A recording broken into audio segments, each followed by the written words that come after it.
Magdebourg, Saint-Empire romain germanique, le 10 mai 1631. Les troupes catholiques donnent l'assaut contre la fière cité des bords de l'Elbe.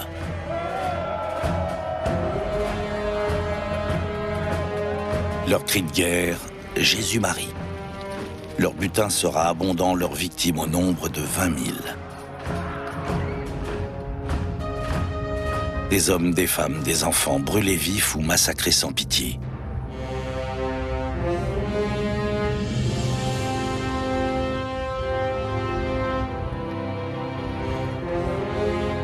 C'est un épisode tragique de ce que l'on appellera plus tard la guerre de 30 ans.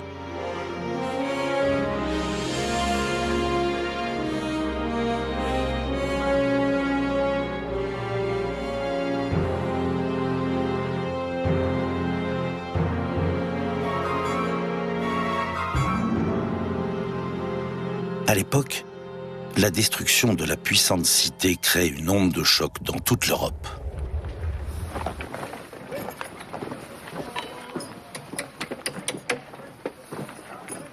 Magdebourg est en état de siège, rien d'exceptionnel dans cette longue guerre.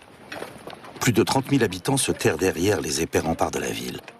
Jusqu'ici, la puissante milice bourgeoise et l'artillerie lourde ont eu raison de toute attaque.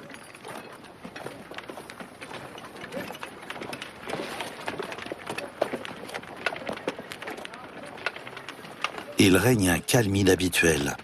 Les canons ennemis se taisent depuis plusieurs jours déjà.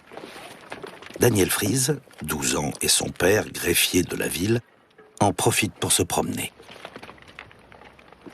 Avec mon père, je suis allé sur les fortifications qui s'étendent de la porte des Drapiers, dans la ville nouvelle, jusqu'à la porte de l'Elbe. Cette nuit-là, le mot de passe était ange. Sur les remparts et à tous les postes, la garde était bien armée.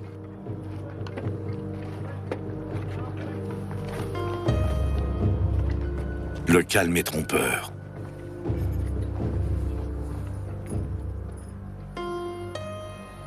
Sur l'autre rive de l'Elbe, à portée de vue, campe l'une des nombreuses armées de mercenaires. Les troupes catholiques ont cerné toute la ville. Depuis plus de 6 mois, quelques 30 000 soldats assiègent Magdebourg. L'étau se resserre sans cesse. La fière cité devra-t-elle capituler?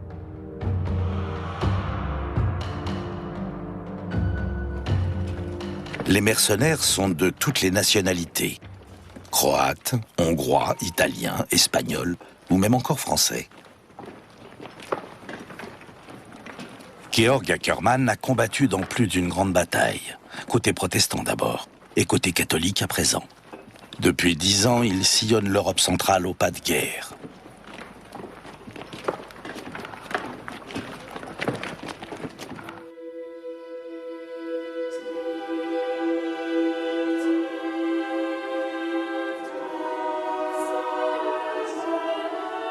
Au XVIIe siècle, le conflit larvé entre catholiques et protestants éclate de nouveau au grand jour. Un motif utile donnera le signal de départ de la terrifiante guerre de 30 ans.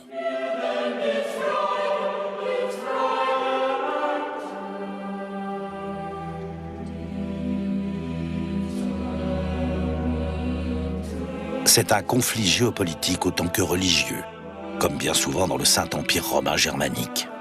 La maison catholique des Habsbourg s'oppose à l'autonomie des villes et des princes protestants. C'est une des guerres les plus longues que l'Europe ait jamais connues. Beaucoup en oublieront jusqu'au souvenir de la paix. Le conflit éclate à Prague, en Bohême, avant de s'étendre au sud, puis au nord de l'Allemagne.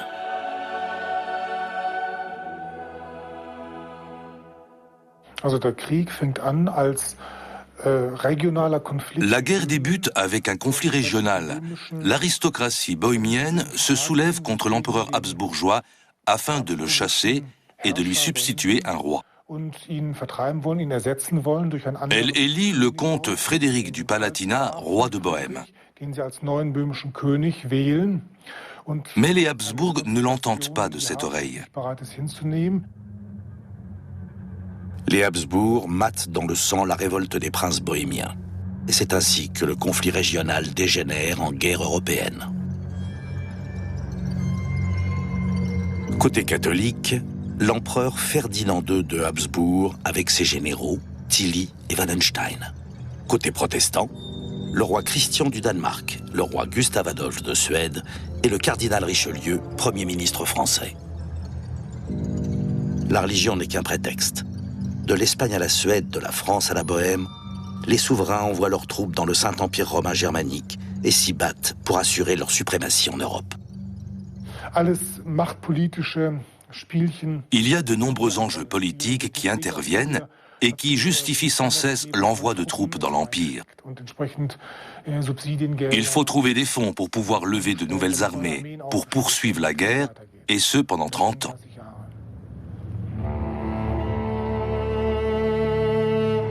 Ce sont les immenses armées de mercenaires qui rendent cette guerre particulièrement effroyable.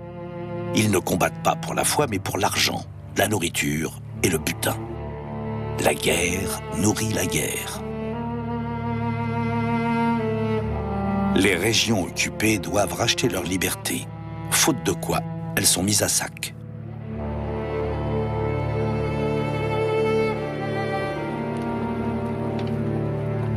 Nombre de paysans s'enrôlent dans le seul but de survivre à cette longue guerre.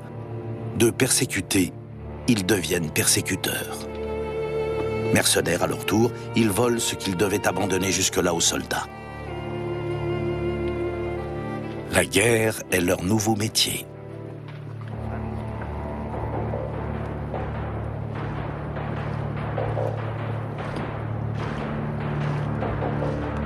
Dans leur marche, longue souvent de plusieurs années, ils sont escortés par un équipage 2 fois plus nombreux qu'eux.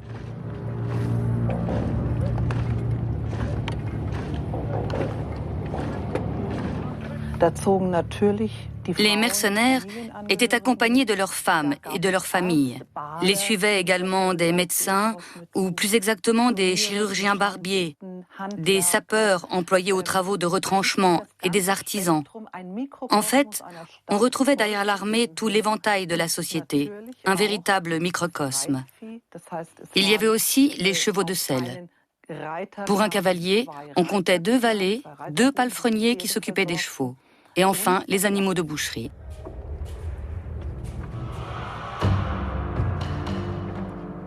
C'est souvent le ravitaillement qui décide de la victoire ou de la défaite.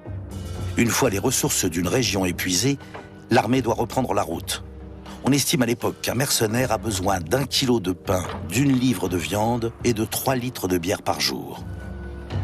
Autrement dit, 30 tonnes de pain, 75 bœufs et 90 000 litres de bière par jour pour les troupes qui assiègent Magdebourg. Cela a très vite changé au cours de la guerre de 30 ans. Les mercenaires ont été livrés à eux-mêmes. Ils devaient piller, même les femmes et les enfants s'y mettaient. La situation devenait particulièrement grave quand cette soldatesque, qui souffrait de la faim et de la soif, et dont le code éthique se réduisait comme une peau de chagrin, tombait sur la population civile. Les mercenaires mènent une vie extrême. Comme tout soldat à la guerre, ils ignorent s'ils seront encore en vie le lendemain.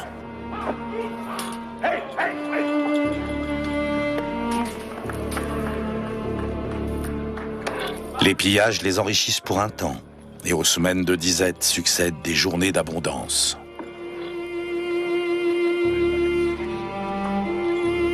Nous savons peu de choses de la vie des mercenaires. Il est vrai que la recherche ne s'est intéressée jusqu'ici qu'aux seigneurs et aux nobles. Mais la mise au jour d'un camp du général Tilly près de Heidelberg a changé la donne. Pour la première fois, 3000 pièces offrent un aperçu du quotidien des soldats. La vie de l'homme ordinaire, du simple soldat et de sa femme, reste largement méconnue. La découverte du camp de Tilly nous permet de confirmer les hypothèses fondées sur les sources historiques dont nous disposons déjà. Je pense notamment aux couverts. Nous avons mis au jour un grand nombre de couteaux. À l'époque, on ne mangeait pas avec une fourchette et un couteau de la même façon qu'aujourd'hui. La fourchette servait à piquer la nourriture qu'on découpait avec le couteau. Elle ne servait pas à porter les aliments à la bouche. Et c'est pourquoi nous en avons trouvé aussi peu dans le camp de Tilly. On ne mangeait plus avec les mains comme au Moyen-Âge. On utilisait surtout le couteau, comme on peut le faire aujourd'hui encore quand on a un petit creux. On se coupe un morceau de pain qu'on mange comme ça avec une tranche de saucisson.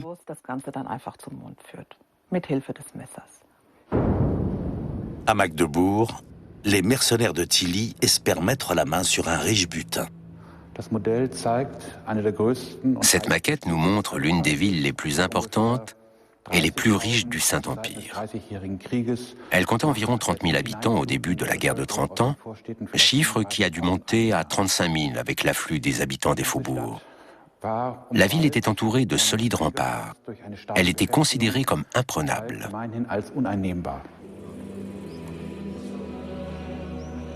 La puissante cité des bords de l'Elbe a joué un rôle décisif dans les conflits opposant catholiques et protestants. Martin Luther y prononce son premier sermon en 1524. Magdebourg attire prédicateurs et professeurs de renom et devient rapidement un bastion de la Réforme.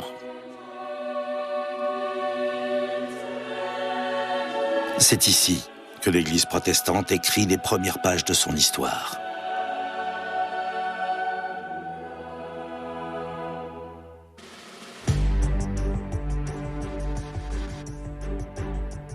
La Vierge de Magdebourg, emblème des armoiries de la ville, se défend fièrement contre toute tentative de rapprochement des catholiques.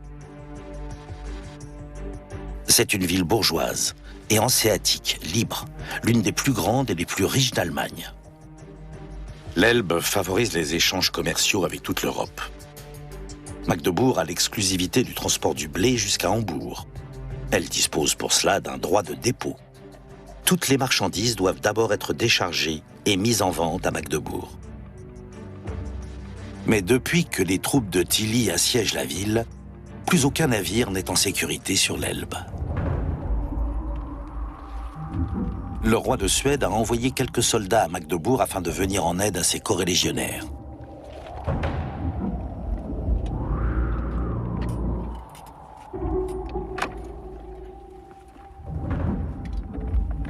Rompus au combat, les Suédois enseignent à la milice bourgeoise le maniement du mousquet. Le chargement de cette nouvelle arme est complexe, mais elle tire bien plus loin que la vieille arbalète et a un impact beaucoup plus grand.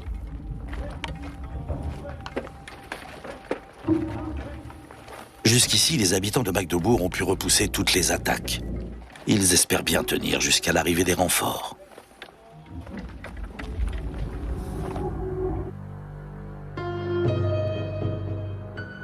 Le roi Gustave Adolphe de Suède a en effet débarqué avec son armée sur la côte baltique du Saint-Empire et se dirige vers le sud. Il remporte bataille après bataille. En mai 1631, ses troupes sont déjà aux portes de Potsdam, à quelques jours de marche de Magdebourg.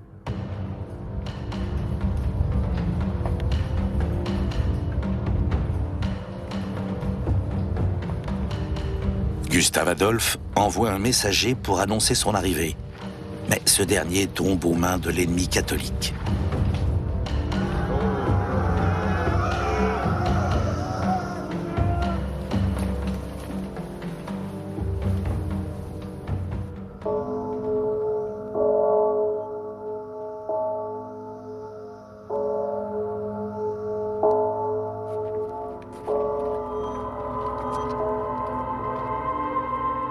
Comme tous les soirs, les habitants prient Dieu pour qu'il leur accorde la fin du siège et la paix.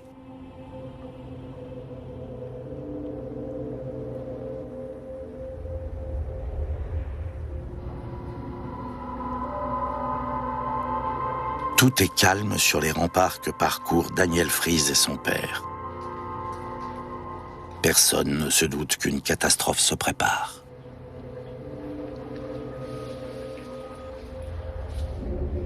On n'aurait jamais imaginé que la ville serait prise le lendemain matin.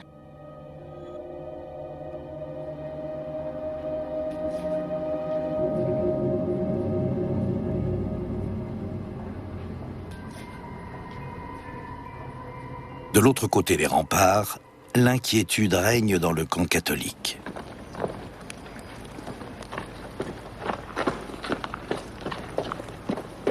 Le général Tilly sait que ses chances de conquérir Magdebourg s'envoleront dès l'arrivée du roi de Suède. Le temps est compté. Mais personne n'a encore pris d'assaut une ville de cette taille. Tilly envoie un dernier ultimatum espérant que Magdebourg capitule enfin et rachète sa liberté.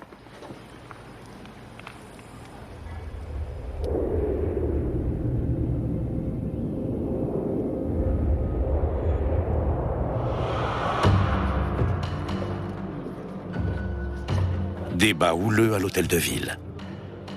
Depuis la tombée de la nuit, les conseillers de Magdebourg discutent du pour et du contre d'une capitulation. Faut-il payer pour que l'armée catholique lève le camp? Ou tenir jusqu'à l'arrivée du roi Gustave Adolphe? La nuit s'achève dans l'indécision.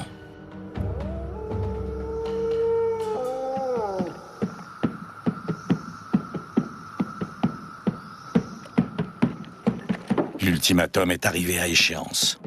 Il n'y aura plus de tentative de négociation. Tilly fait donner le signal d'attaque. Pour les mercenaires, c'est la fin d'une longue attente. S'ils conquièrent la ville, ils seront en droit de la piller en vertu de la loi martiale. C'en est terminé de la faim et de la misère. Un riche butin les attend à Magdebourg. Georg Ackermann écrira plus tard. Avant l'assaut, le général fit servir à tous les soldats et officiers du bon vin rhénan qui leur remonta le moral.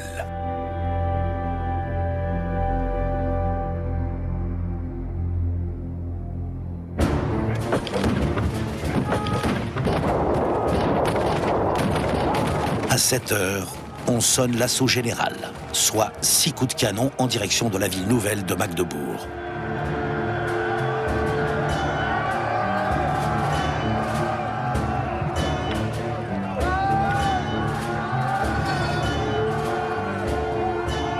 Le capitaine Georg Ackermann est en première ligne avec ses hommes.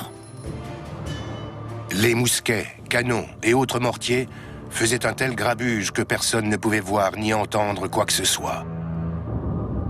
Comme le convoi de ravitaillement nous suivait directement, les remparts étaient noirs de monde et couverts d'échelles de siège. Les mercenaires n'ont qu'une idée en tête, le butin. C'est maintenant ou jamais.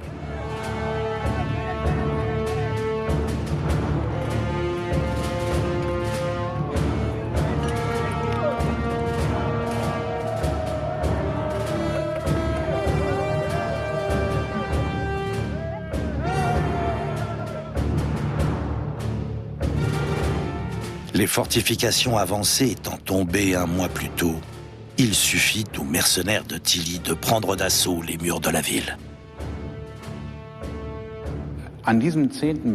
Le 10 mai 1631, dans le camp des assiégés, personne ne s'attendait plus à être encore attaqué. Il était 7 heures du matin passé, et à cette époque, les attaques avaient généralement lieu à l'aube. Les défenseurs épuisés de la ville étaient sur les remparts, et l'ennemi est passé ici, par la porte haute, a contourné le bastion avec la cavalerie en direction de la porte des pêcheurs. À cet instant, le Suédois Dietrich von Falkenberg, commandant de Magdebourg, était toujours à l'hôtel de ville, où il essayait de convaincre les conseillers de tenir. La capitulation était hors de question pour lui. La situation avait ceci de paradoxal qu'on s'était déjà battu ici, que l'ennemi était déjà dans la ville et que Dietrich von Falkenberg espérait toujours l'arrivée imminente des renforts de Gustave Adolphe.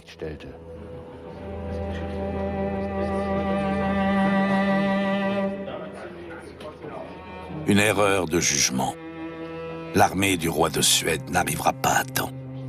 Magdebourg est livrée à elle-même. D'autres villes ont racheté leur liberté au prix fort et ont pu ainsi échapper au pillage. Les conseillers de Magdebourg ont laissé passer cette opportunité.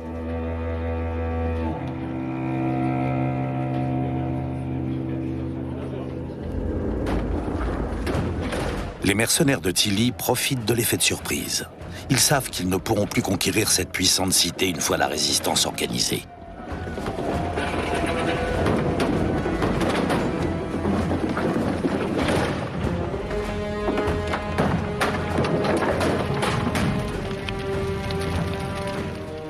Du haut des clochers, les sentinelles sonnent l'alarme et hissent le drapeau de guerre.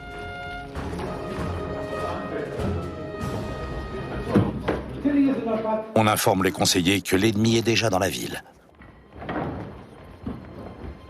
Ils ont parié trop gros et ont tout perdu.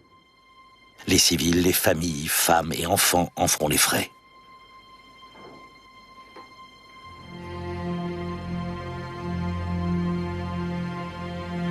À présent, il s'agit de sauver ce qui peut encore l'être.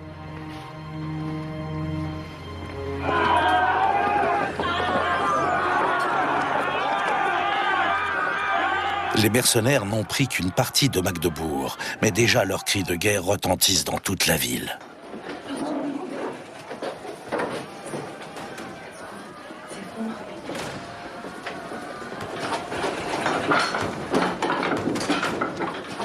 Les habitants cèdent à la panique.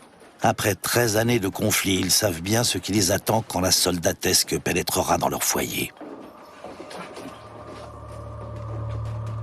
Daniel Fries écrira plus tard.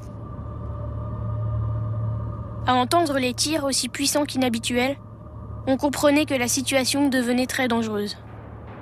Nous autres, enfants, nous implorions Dieu d'avoir la clémence de nous épargner.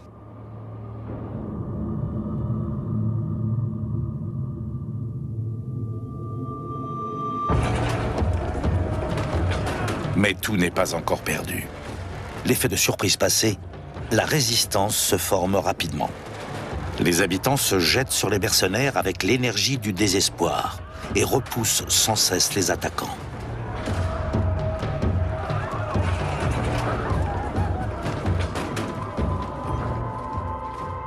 Dans les rues, les habitants, dont certains se battaient avec des chaînes, avaient épuisé nos 9 colonnes d'assaut, composées chacune de 3000 hommes, à tel point que nous pouvions à peine reprendre notre souffle.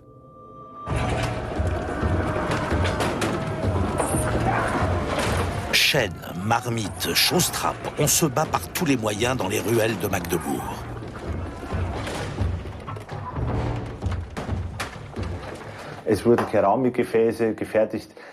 On fabriquait des vases en céramique qu'on remplissait de chausse-trappes. C'étaient de petits tétraèdres en fer forgé, très faciles à fabriquer, mais d'une efficacité redoutable. Un forgeron pouvait produire des centaines de pièces de ce type.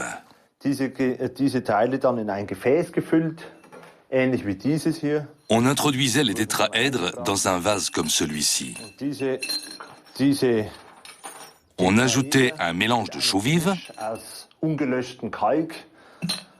puis on fermait le vase avec une corde et on le jetait par-dessus les murs.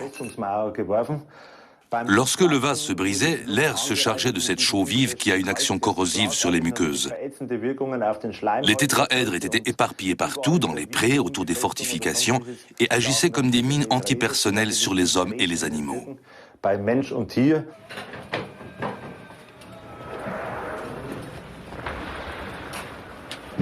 Malgré leur grande peur, les Fries décident de se cacher dans leur maison.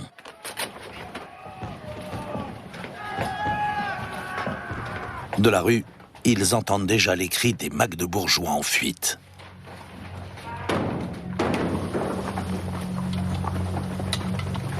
La résistance civile est d'une étonnante virulence. Georg Ackermann reçoit l'ordre d'incendier des maisons pour forcer les habitants à lâcher leurs armes et éteindre les flammes. Mais aucun habitant ne voulait abandonner le combat pour les sauver des flammes. Ils continuaient à se battre désespérément et sans relâche partout dans la ville.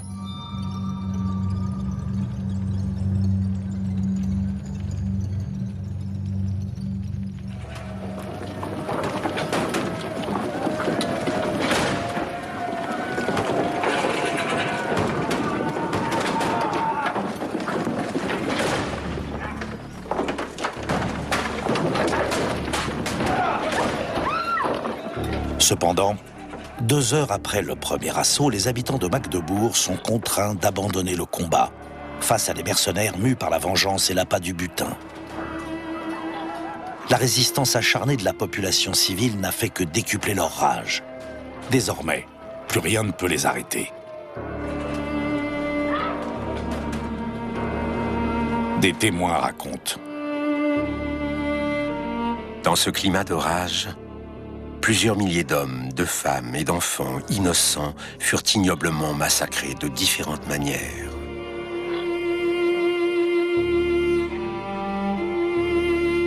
Trouvés gémissant auprès de leur mère morte, des nourrissons étaient transpercés de pics, transportés triomphalement dans les rues et enfin jetés dans les flammes.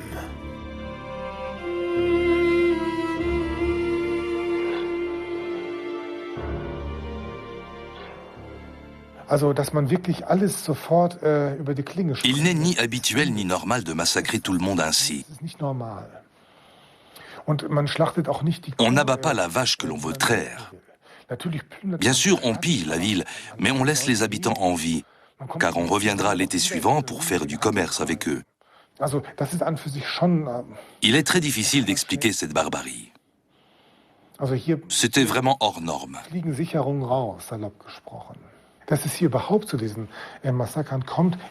Si l'on en vient au massacre, c'est, je crois, à cause de cette capitulation si longtemps repoussée. Parce que les mercenaires doivent encore une fois donner l'assaut et répandre leur sang, parce qu'ils sont encore obligés d'assaillir les murs de Magdebourg et de risquer leur vie. Ils ont déjà passé des semaines et des mois dans les tranchées et à présent, ils doivent encore attaquer, se jeter dans le feu du combat.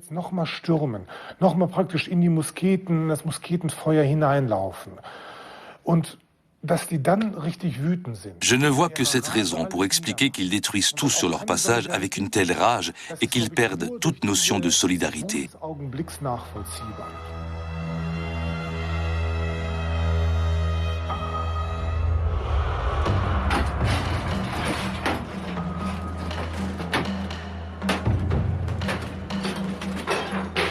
Fuir ou rester. Dans leur désespoir, les parents de Daniel Fries se mettent à détruire leur maison comme s'ils avaient déjà été pillés.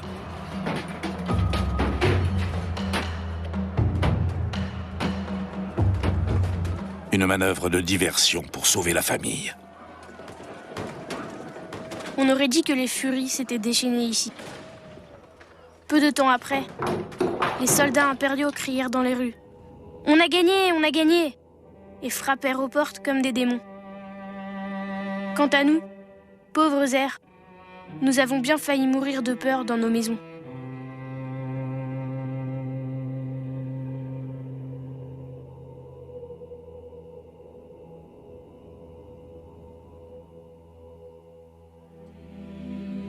Pris de panique, les habitants courent dans tous les sens pour échapper à la soldatesque meurtrière. Il n'y a que 2 lieux vraiment sûrs dans la ville, la cathédrale et le couvent Notre-Dame, sous la protection des moines catholiques. Plus tard, l'un d'eux écrira. Le couvent, le cloître et les chambres étaient tellement noirs de monde que l'on ne pouvait ni bouger ni se retourner. Les soldats avaient déshabillé la plupart des femmes, si bien qu'elles ne pouvaient à peine se couvrir. En outre, rares étaient celles qui n'avaient pas été déshonorées par ces vils hommes. Les voir ainsi vous brisait le cœur. Vous étiez pris de pitié pour elles.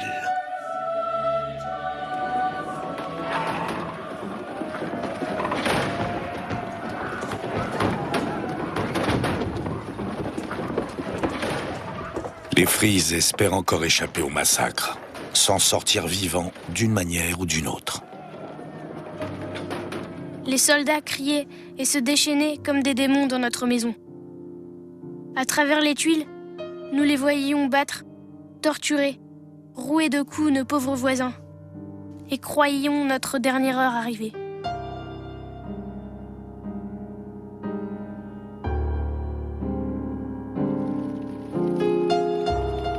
Un carnage tel qu'il en devient intolérable pour certains officiers de Tilly.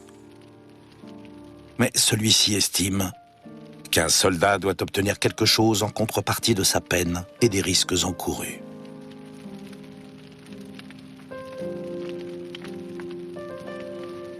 Une violente tempête éclata. Le feu se répandait dans toute la ville. Il n'y avait ni aide ni secours possible.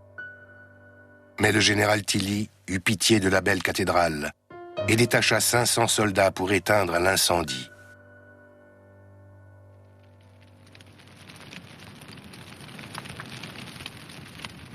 Alors que le feu engloutit la ville, pillages et meurtres se poursuivent sans relâche.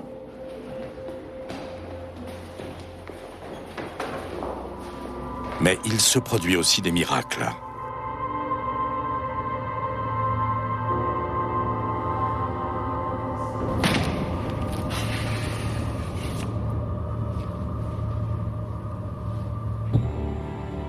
Les archives du presbytère de Mühlhausen en Thuringe conservent un précieux trésor, sans doute le témoignage le plus saisissant de la catastrophe, la Bible de sang de Magdebourg.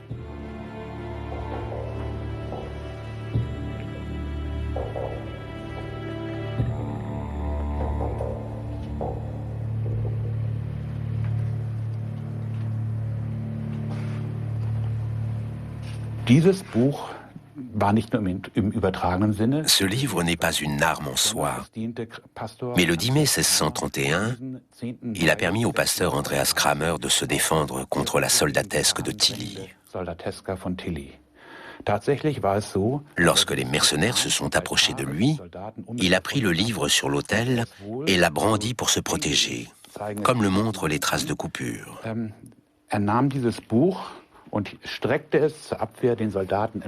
Il le tenait près de sa tête comme un bouclier et a pu ainsi contrer les coups de sabre des mercenaires.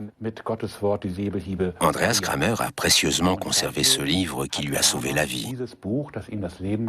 Différentes notes évoquent l'événement. La plus ancienne se trouve ici. Le 10 mai 1631, jour où la ville de Magdebourg fut détruite entièrement et de manière effroyable par les troupes de Tilly et de Pappenheim, ce livre fut déchiré à coups de sabre par la rage tyrannique des Croates, sauvé des flammes et conservé en souvenir par maître Andreas Kramer, actuel superintendant de Mühlhausen, en l'église Saint-Blaise.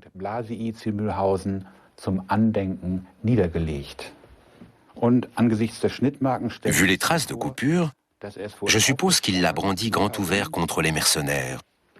Nous avons ici le trou provoqué par l'épée, et là, 3 entailles sur les bords du livre.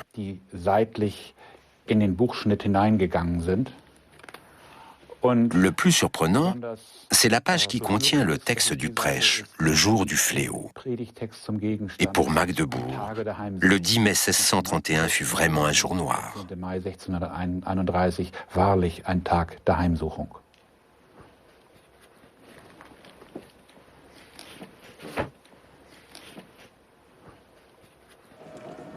Pour Georg Ackermann, en revanche, ce 10 mai est un jour de chance.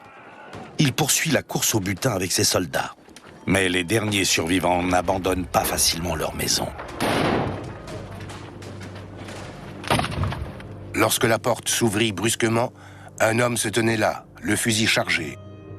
Il tira sur moi, mais ne fit que m'effleurer le bras et abattit un soldat qui se trouvait à mes côtés. Dieu merci, je m'en suis sorti indemne.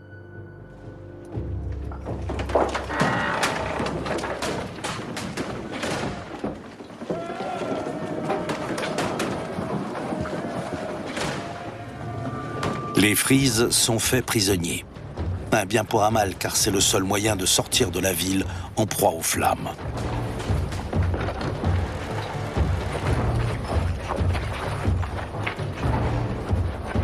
Outre l'or et l'argent, les otages sont très prisés des mercenaires qui réclament une rançon contre leur liberté.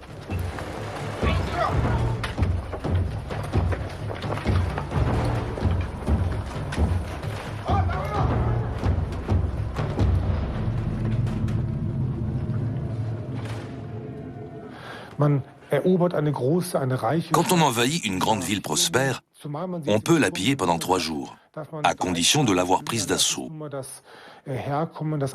C'est une tradition, un droit ancestral dont les soldats ont usé ici. Pendant 3 jours, ils pillent tout ce qu'ils peuvent. Pour eux, c'est l'occasion ou jamais de faire fortune.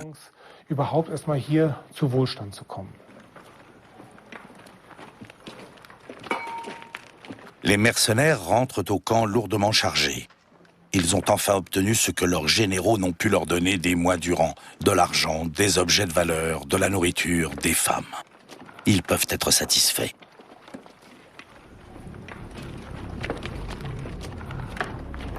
La ville flambe à présent. Les soldats savent qu'ils y retourneront une fois l'incendie éteint. Ils ont encore droit à 2 jours de pillage et il reste beaucoup à prendre.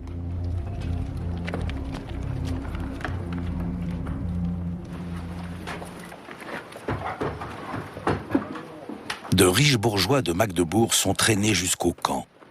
Les femmes et les jeunes filles qui n'ont personne pour racheter leur liberté ni intercéder en leur faveur sont dans une position particulièrement difficile. Elles sont livrées au bon vouloir des mercenaires.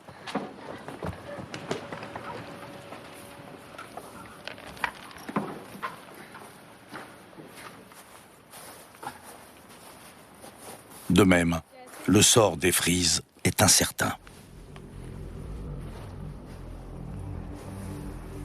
La femme du soldat ne nous réserva pas un accueil des plus cordiaux. Elle dit à son mari : « Mais qu'est-ce que tu me ramènes ? Tu veux remplir la maison d'enfants ? Je croyais que tu rapporterais un butin. » L'homme la rassura. « Dieu m'accordera un butin. » Et il étala son tapis rempli de tranches de lard. Nous étions heureux d'être un tant soit peu à l'abri.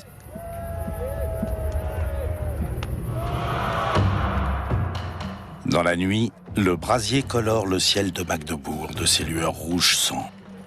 Au camp, les soldats célèbrent leur victoire.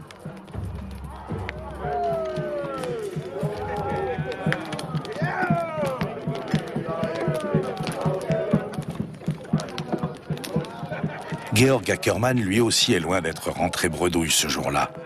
Mais il n'est pas indifférent au sort de la ville. Il fait partie de ces nombreux mercenaires protestants engagés dans l'armée catholique.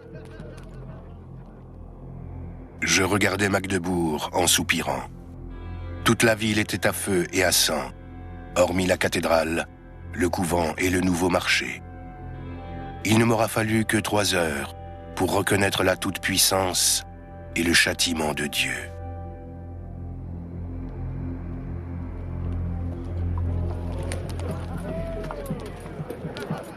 À la guerre, bonheur et malheur vont souvent de pair. On compte aussi des victimes dans les rangs des mercenaires. Jusqu'à une heure avancée de la nuit, on ramène au camp beaucoup de blessés graves, victimes de coups de sabre, couverts de brûlures ou perforés de balles à l'abdomen. Leur chance de survie est faible. Au XVIe siècle, des chirurgiens ont rapporté leurs expériences dans des livres de campagne.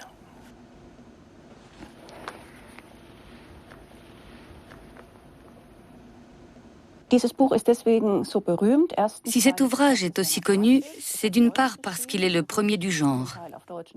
Il est écrit en allemand et repose sur des sources en partie allemandes, en partie latines. Il contient toute une série de très belles et très célèbres gravures sur bois.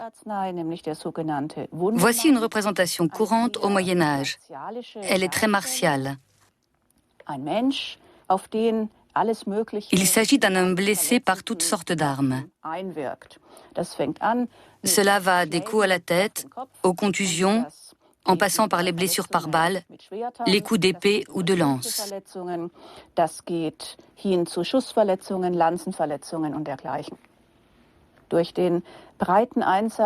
Avec l'utilisation croissante des armes à feu, on voit apparaître un nouveau type de blessure bien plus grave.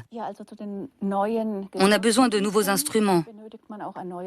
Il s'agit par exemple de la pince courbée ou pince à bec de grue qui permet d'atteindre les balles logées dans les parties difficiles d'accès. La règle voulait qu'on retire tout corps étranger de l'organisme.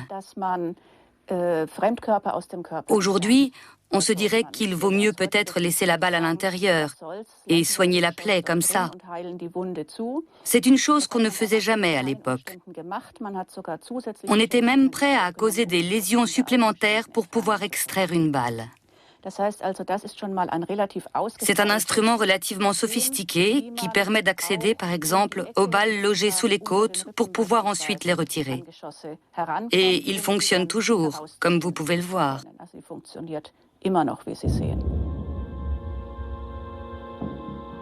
Considérés comme toxiques, les balles et autres corps étrangers sont retirés à tout prix et les plaies cautérisées. Dans d'autres domaines, la médecine est plus avancée.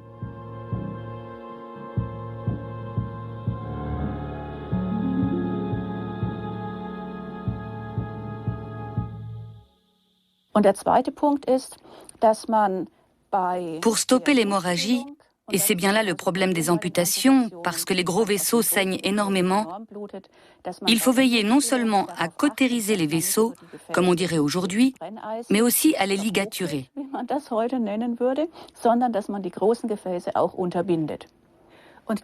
Voici la grande innovation du chirurgien français Ambroise Paré à la fin du XVIe siècle.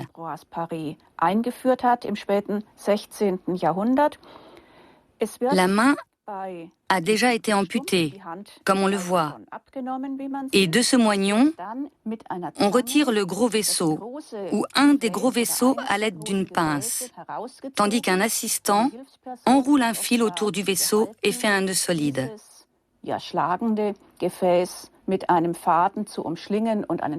C'est la grande nouveauté qui nous montre aussi qu'à l'époque, on se souciait beaucoup de faire un beau moignon. On savait que c'était un gros problème de perdre une main, surtout la main droite. Cela entraînait une déchéance sociale. On avait donc tout intérêt à avoir de beaux moignons.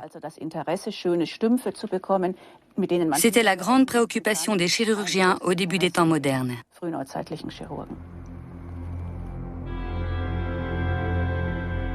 La vie d'un soldat ne vaut pas cher.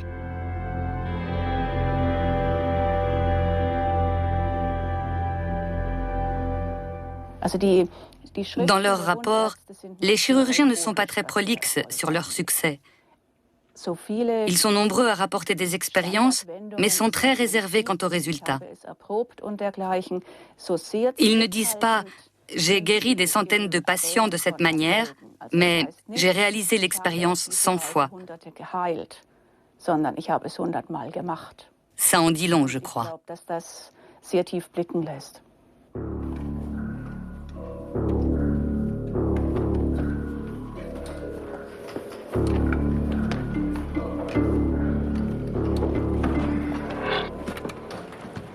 Mus par l'appât du butin, les mercenaires retournent en ville.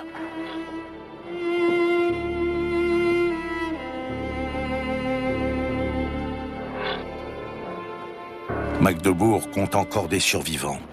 Pour eux, le cauchemar est loin d'être fini. La ville offre un spectacle effroyable. L'odeur des cadavres brûlés envahit les rues. On fouille à nouveau caves et ruines à la recherche de butin. On emporte tout ce qui peut avoir encore de la valeur. La folie meurtrière reprend de plus belle. Les survivants sont chassés, massacrés, violés.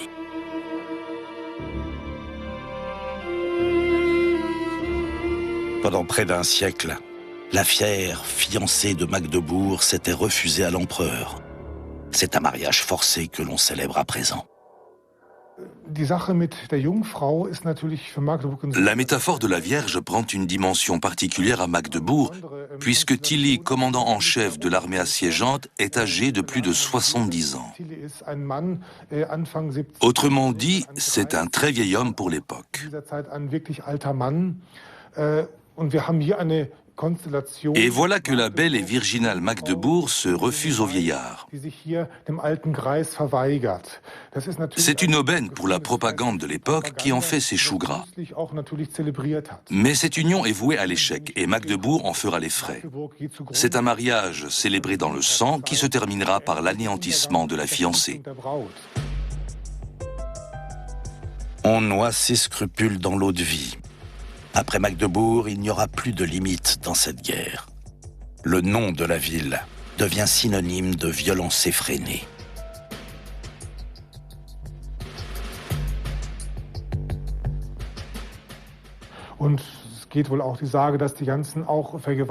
D'après la légende, les viols devaient symboliser l'union entre Magdebourg et Tilly. Bien sûr, cette métaphore a quelque chose de très pervers, mais cela a joué un rôle important, non seulement pour la propagande, mais aussi pour les soldats.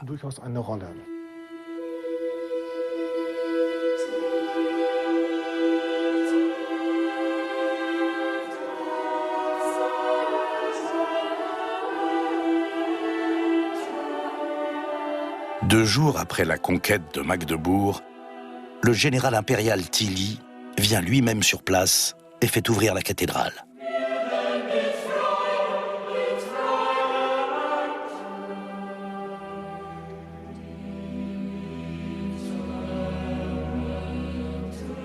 Près de 3000 personnes s'étaient réfugiées dans l'édifice. Ils priaient et espéraient de l'aide tandis que, dehors, leur ville disparaissait sous les flammes. 2 jours entiers, sans pain ni eau. Le chanoine Reinhard Backe va au-devant de Tilly et implore sa grâce. Les personnes réfugiées dans la cathédrale seront épargnées. C'est une vision d'horreur qui attend les survivants. La ville n'est plus qu'un amas de cendres couvrant plus de 20 000 cadavres. Seule la cathédrale, le couvent et quelques maisons en bordure du fleuve ont survécu à la catastrophe. La propagande catholique célèbre Tilly comme le grand vainqueur et la destruction de Magdebourg comme un juste châtiment. La question de culpabilité ou de responsabilité personnelle dans la mort de 20 000 personnes est évincée.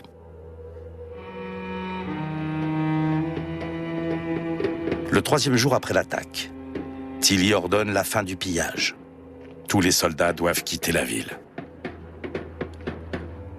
Il envoie un tambour dans les ruines de Magdebourg et promet aux survivants cachés dans les décombres de les épargner. Dans la panique, certains s'étaient même terrés sous les cadavres.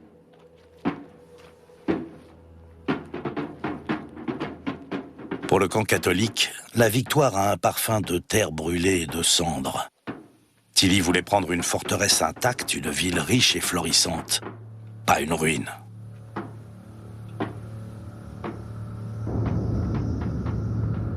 Le massacre de Magdebourg dépasse en horreur tout ce que l'on a connu jusque-là.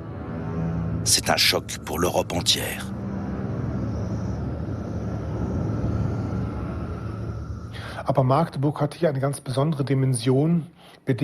Magdebourg a aussi ceci de particulier qu'elle a révélé des failles à l'intérieur du camp protestant. Gustave Adolphe avait promis de protéger la ville et d'empêcher qu'elle ne tombe aux mains de l'empereur. Il n'a pas pu tenir sa promesse. Les Suédois et les protestants avaient donc tout intérêt à monter Magdebourg en épingle.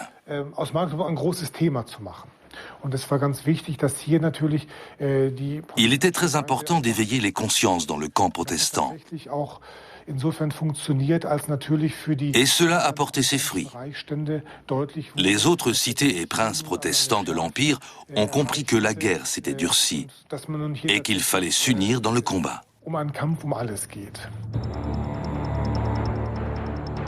La guerre durera encore 17 ans.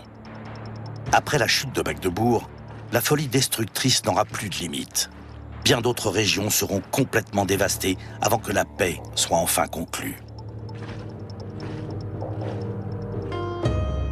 En 1648, les belligérants envoient leur ministre plénipotentiaire en Westphalie. Pour la première fois dans l'histoire, une guerre se termine à la table des négociations. Les signataires de la paix de Westphalie s'engagent à créer en Europe des États égaux en droit et à reconnaître les différentes confessions religieuses.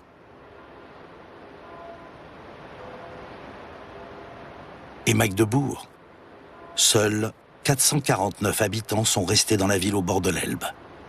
La reconstruction durera plusieurs décennies. Jamais Magdebourg ne retrouvera sa puissance ni sa grandeur d'antan.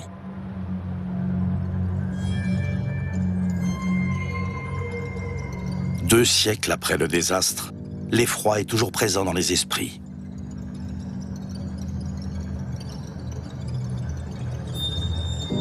Un tableau immortalise cette descente aux enfers.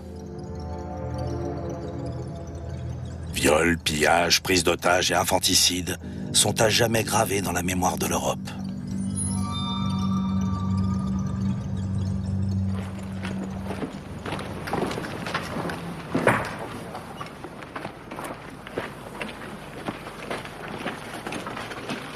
Georg Ackermann poursuit cette guerre meurtrière pendant plusieurs années encore avant de s'installer dans le sud de l'Allemagne et d'écrire ses mémoires. Daniel Fries et sa famille font partie des rares survivants. Ils parviennent à échapper aux mercenaires et commencent une nouvelle vie ailleurs. Une fois adulte, Daniel Fries rédige ses mémoires. Nous avons survécu à cette tempête et à cette calamité. Nous devons en remercier Dieu toute notre vie.